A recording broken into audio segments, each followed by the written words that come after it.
I never thought juggling cameras, kids, and a calendar crammed with appointments would be my daily circus. But here I am, at 39, a freelance photographer with a life that's always a click away from chaos. My name's Sarah, and my world revolves around two things: my camera lens and my family. My husband, Mike, is the kind of guy who's married to his job. He works as a sales rep for a company with branches across 3 cities. I can't remember the last time we had a meal together without him rushing off or being glued to his laptop. And then, there are our kids, Lily and Max, both in school, and a whirlwind of activities and homework. Mama, have you seen my math book? Lily's voice snaps me back from my thoughts as I sort through my camera gear. It's probably under the pile of clothes in your room, I reply, without looking up. Max runs in, his soccer ball thumping against the walls. Mom, can you sign this form for my field trip? Sure, bud. Just give me a minute, I say, balancing a camera in one hand and the form in the other. As the kids dash off to their rooms, I hear the front door open and close. Mike's home, probably just to grab something and dash off again.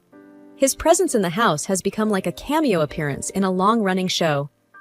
Hey, Mike, how was your day? I ask, not expecting much of a conversation. Same old, just tired. Got another trip tomorrow, he says, barely looking up from his phone. I was thinking maybe this weekend we could do something as a family. You know, take the kids out or something, I suggest, hoping for a change. Yeah, maybe. I'll see how it goes, he replies, his attention still on his phone. I sigh, realizing it's a lost cause. It's always maybe or we'll see. The kids and I have become experts at filling in the blanks of his absence. The evening rolls on with the usual routine: dinner, homework, bedtime stories, and finally, some quiet. I sit on the porch, my camera by my side, capturing the night sky. It's my moment of peace, a brief escape from the relentless pace of life. But who am I kidding? Even in these quiet moments, my mind races with tomorrow's to-do list, unanswered emails, and the ever-looming question, when will things change? As I head back inside, I make a mental note to check my schedule for next week. It's a balancing act, and I'm the ringmaster of my own chaotic circus.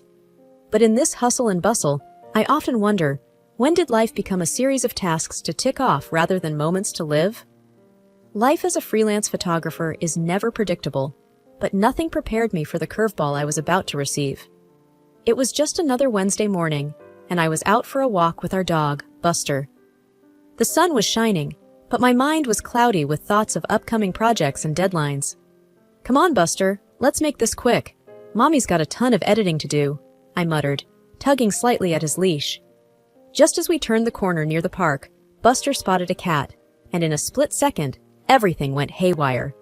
He lunged forward, pulling the leash with such force that I lost my balance and fell hard onto the pavement. Ow! Buster, stop! I yelled, but he was too busy chasing the cat to notice. I tried to get up, but a sharp pain shot through my leg. Great, just what I needed. Limping back home, I called Mike. Hey, I think I hurt my leg. Can you come home early? Sarah, I'm in a meeting. Can it wait? His voice was curt, a clear sign of his irritation. I just fell, Mike. It's not like I'm calling for fun, I snapped, frustration boiling over. Fine, I'll see what I can do, he replied, and the line went dead. After what felt like an eternity, I made it home. The pain was getting worse. I knew I had to see a doctor, but with Mike's unpredictable schedule and the kids at school, it was a logistical nightmare. The diagnosis was a fractured leg. Great. Just what I needed on top of everything else. The doctor advised rest, meaning no shoots, no chasing after the kids, nothing. As if my life wasn't chaotic enough. Back home, with my leg in a cast, I felt like a bird trapped in a cage. Mike had to take over some of my duties, which he did with an obvious lack of enthusiasm. This is a real mess, Sarah. How long till you're back on your feet? Mike asked, his tone more concerned with the inconvenience than my pain. A few weeks at least. It's not like I planned this, you know, I retorted, my patience wearing thin. The kids were surprisingly helpful, though. Lily took over some of the house chores, and Max tried his best to be less of a tornado around the house. Mom, can I get you anything? Lily asked, her concern genuine. Just some peace would be nice, I replied with a tired smile. Days turned into weeks. I was stuck at home, my world reduced to the four walls of our living room. Mike was out most of the time, and the kids were busy with school. The loneliness was suffocating. In a desperate attempt to find something to occupy my time, I decided to explore photography forums online. Little did I know, this decision would turn my world upside down. Stuck at home with my leg in a cast, I found myself diving deeper into the world of online photography forums. It was a nice distraction, scrolling through endless galleries of beautiful images. It almost made me forget the throbbing pain in my leg. Almost. One evening, while mindlessly browsing, something caught my eye. A photo of a man proposing to a young woman. The scene was picturesque, but it wasn't the romantic setting that grabbed my attention. It was the man in the photo. He looked exactly like Mike, my husband. Same build, same hair, even the same suit that I had bought him last Christmas. No, this can't be, I murmured to myself, my heart pounding. It just looks like him, that's all. But the more I looked at it, the more I couldn't shake the feeling. It was more than just a resemblance. I had to know more. I messaged the photographer, a woman named Jenna. Hi Jenna, I came across your photo of the marriage proposal. Can you tell me more about it? Where was it taken? Jenna replied quickly. Sure, that was taken in Riverdale. Lovely couple. Why do you ask? I hesitated, not sure how to explain without sounding paranoid. I was just curious. The man in the photo looks a lot like someone I know. I waited anxiously for her response, hoping she'd offer more information. But instead, she went silent. No reply came. Days passed, and the image haunted me. I couldn't eat, couldn't sleep. Every time Mike came home, I studied his face, looking for any sign of guilt, any hint of betrayal. But he was his usual detached self, buried in his phone or laptop. One evening, I couldn't take it anymore. I confronted him. Mike, have you ever been to Riverdale on your business trips? I asked, trying to sound casual. Yeah, a few times. Why? He didn't even look up from his phone. No reason. Just asking, I said, my voice trembling. The uncertainty was eating me alive. I had to know. I messaged Jenna again, this time more directly. Jenna, I need to know. The man in your proposal photo, can you send me more shots of him? I think he might be my husband. This time, Jenna responded, I'm sorry, I can't do that. It's against my policy to share personal photos without my client's consent. I pleaded, explaining my situation and my growing suspicions. After what felt like an eternity, Jenna finally relented. Okay, I understand. I'll send you a few more shots, but please keep this between us. When the photos arrived, my heart sank. There he was, my Mike, down on one knee, holding a ring to a woman I had never seen before. The same loving gaze he once gave me was now directed at her. I sat there, staring at the screen, tears streaming down my face. My world, my marriage, everything I believed in, shattered in an instant. I never imagined myself in the role of a woman who'd hire a private detective. Yet, there I was, sitting across from Rick, a seasoned investigator with a face that didn't give anything away. I handed him photos of Mike and a list of cities he frequently visited. I need to know what he's doing on these trips, I said, my voice a strange mix of fear and resolve. Rick nodded, his eyes scanning the photos. I'll track his movements, see who he meets, but it's going to take some time. You okay with that? I was far from okay, but I nodded. I need the truth, was all I could muster. As Rick delved into his investigation, I was forced into a role I never wanted, the wife who pretends everything is normal. Mike, oblivious to the storm brewing, continued his business trips, leaving me alone with my swirling thoughts. I started noticing changes in Mike that I'd never seen before. His wardrobe underwent a transformation, suits that screamed designer labels, shoes that weren't from our usual budget stores. His cologne was different too, replaced by a scent that was more refined, more luxurious. These were subtle changes, but to me, they were glaring. Then there were the phone calls.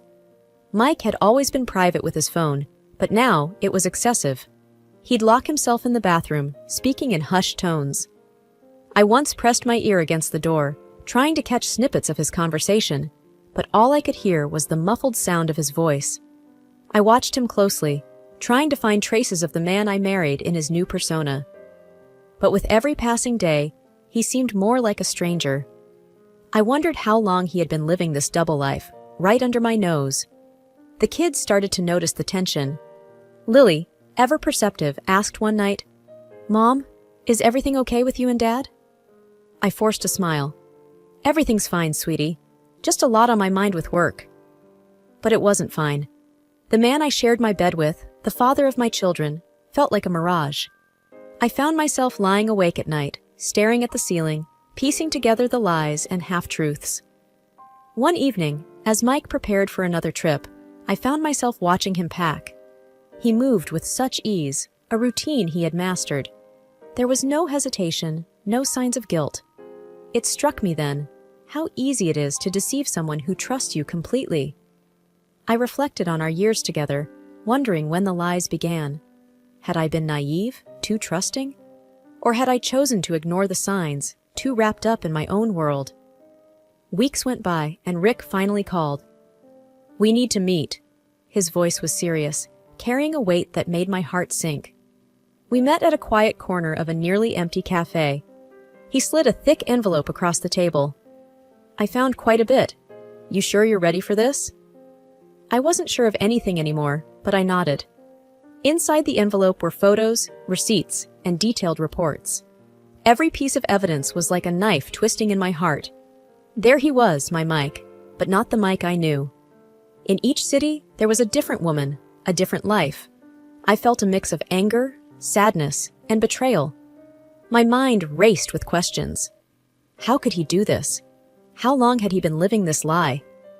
I paid Rick, barely speaking as I left. Walking home, the envelope felt like it weighed a ton. I realized then that all this while, I had been living with my eyes closed. I had refused to see the man Mike had become, clinging to the image of the husband I thought I knew. Now, with my eyes wide open, I saw everything clearly. The lies, the deceit, the reality of my marriage laid bare. It was a truth I couldn't run from anymore. Holding on to the truth about Mike's infidelities was like keeping a storm inside me. But I kept the photos a secret. I wasn't going to let him off easy. No, he deserved more than just a confrontation. He deserved a reckoning. I wanted to give him an unpleasant surprise, one that he'd remember for the rest of his life. As the days passed, my leg finally healed. I could walk without wincing in pain, a small victory that felt like a fresh start. But as one part of me healed, another part plotted revenge. Mike continued his routine, unaware of the storm brewing under his nose. He left for his trips and came back, slipping further into his web of lies. He thought he was smart, but he didn't know that I was now playing the game too. I crafted a plan, something that would expose his deceit in the most dramatic way possible. I wasn't going to tip my hand by letting him know what I knew. No, this had to be a surprise. I spent hours thinking, planning, making sure every detail was perfect. I watched him, pretending everything was normal, but inside, I was counting down the days. My heart had turned cold, each beat a reminder of his betrayal. Finally, everything was in place. The trap was set, and all I had to do was wait for the right moment. Mike was oblivious, still wrapped up in his lies, thinking he had fooled me. He had no idea what was coming. As I lay in bed that night, the phrase, "Revenge is a dish best served cold," echoed in my mind. I realized that was exactly what I was doing, serving him his just desserts, cold and unyielding. This wasn't just about revenge. It was about justice, about taking back my life from someone who thought he could play me for a fool. The night I planned to confront Mike was etched in my mind like a date with destiny. I cooked his favorite meal, set the table with our best china, and even put on the dress he always said he liked. It was all a facade, a stage set for the final act. Mike walked in, looking tired but surprised at the effort I'd put in. "Wow, what's all this for?" he asked, a slight smile playing on his lips. "Just felt like doing something special," I replied, my voice steady despite the storm raging inside. We sat down, and for a while, I played the part of the doting wife. We talked about mundane things, but I was just biding my time, waiting for the right moment. The doorbell rang, and that was my cue. "Can you get that, honey?" I asked, my heart pounding in my chest. Mike got up, still unsuspecting, and walked to the door. I heard his footsteps, the door opening, and then a moment of silence before his voice, laced with shock. "What are you doing here?" I walked to the doorway, and there they were, the girl from the photos and her parents. The look on Mike's face was priceless, a mix of shock, fear, and confusion. "Sarah, what is this?" Mike turned to me, his voice a mix of accusation and panic. "This is me, giving you a taste of your own medicine," I said, my voice cold and sharp. The girl, tears in her eyes, confronted Mike. "You said you loved me, that we were going to be together." Her parents were furious, demanding answers, their voices raised in anger. Mike tried to speak, but words seemed to fail him. "You've been living a lie, Mike, and I have all the proof," I said, holding up the envelope Rick had given me. Mike's face went from red to pale. He looked at me, then at the girl and her parents, his mouth opening and closing like a fish out of water. "You're a liar and a cheat," I spat out, the words tasting bitter in my mouth. The room was filled with shouting, accusations flying. Mike tried to explain, to apologize, but it was too late. The truth was out, and there was no going back. As the girl and her parents left, the reality of what had just happened seemed to sink in for Mike. He looked at me, his eyes searching for something, maybe forgiveness or understanding. But all I felt was disgust. "You need to leave," I said, my voice void of emotion. He didn't argue, just packed a few things and left. The house was suddenly quiet, the echoes of the confrontation still hanging in the air. The days following the confrontation were a blur. The house, once filled with the noise of our family, now echoed with a haunting silence. I kept busy, trying to distract myself from the emptiness and the hurt. Lily and Max knew something was wrong. They could sense the change in the air, the absence of their father's presence. I sat them down one evening, knowing I had to explain things, even if it broke my heart.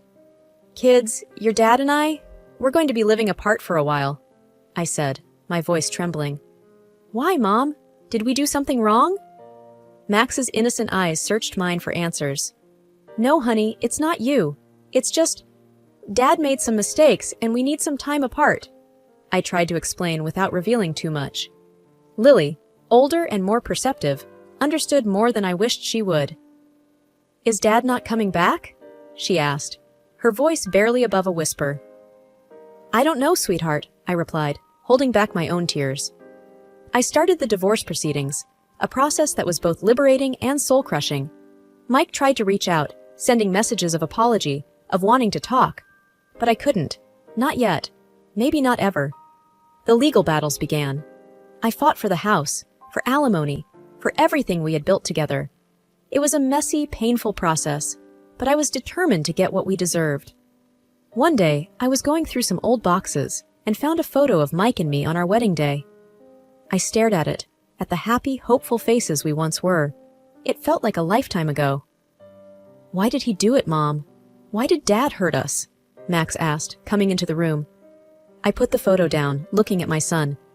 "Sometimes people make bad choices, Max, and those choices hurt the people they love." "But do you still love Dad?" he asked, his eyes full of confusion. I sighed, a mix of sadness and resignation in my heart. "I don't know, Max. I'm just trying to figure out what's best for us now." The weeks turned into months. The divorce was finalized, leaving me with a mix of relief and a deep sense of loss. I started focusing more on my photography, taking on more assignments. It was a way to rebuild, to find myself again. One evening, Lily came to me. "Mom, are we going to be okay?" I hugged her, feeling her small body shake with sobs. "Yes, we are. We're going to be just fine." Life didn't stop after the divorce. If anything, it kept moving at a relentless pace. The kids and I settled into a new routine, finding our footing in this altered reality. We were a team, the three of us, facing each day with a mix of resilience and hope.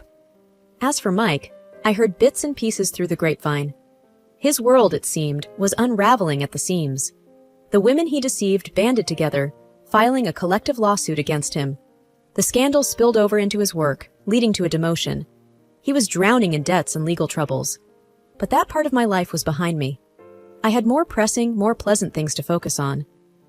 One sunny afternoon, while I was setting up for a family photo shoot in a park, Lily called me. Her voice was bright, filled with excitement. Mom, guess what? I won first place in the art competition. That's wonderful, Lily. I'm so proud of you, I replied, my heart swelling with pride. Max, too, was thriving. He had found a passion for soccer and was making new friends on the team. Mom, you should come to my game this Saturday. I might score a goal, he said one evening, his eyes shining with enthusiasm. Life with the kids was busy, filled with school events, soccer matches, and art exhibitions. We were a tight unit, supporting each other through thick and thin. My photography business was also picking up. I landed a few big contracts, photographing events, and doing portrait sessions. The lens was my window to the world, allowing me to capture moments of joy, of life moving forward. One evening, as I sat editing photos, I reflected on the past months. The pain of betrayal, the turmoil of the divorce. It all seemed like a distant memory now. I had found strength I didn't know I possessed. The doorbell rang, pulling me from my thoughts. It was my friend and neighbor Martha, dropping by with some coffee and a friendly smile. "How are you holding up?" she asked as we sat in the living room. "I'm doing okay, actually. Better than okay," I replied, a sense of contentment washing over me. "That's great to hear. You know, you've really inspired me with your strength," Martha said, her eyes sincere. We chatted for a while, talking about work, life, and everything in between. It was nice to have a friend who understood my journey. As Martha left, I looked around my home, filled with laughter, love, and the evidence of a life moving forward. The hardships had not defined us. Instead, they had forged us into something stronger. Life was good, not perfect, but good. And for now, that was more than enough.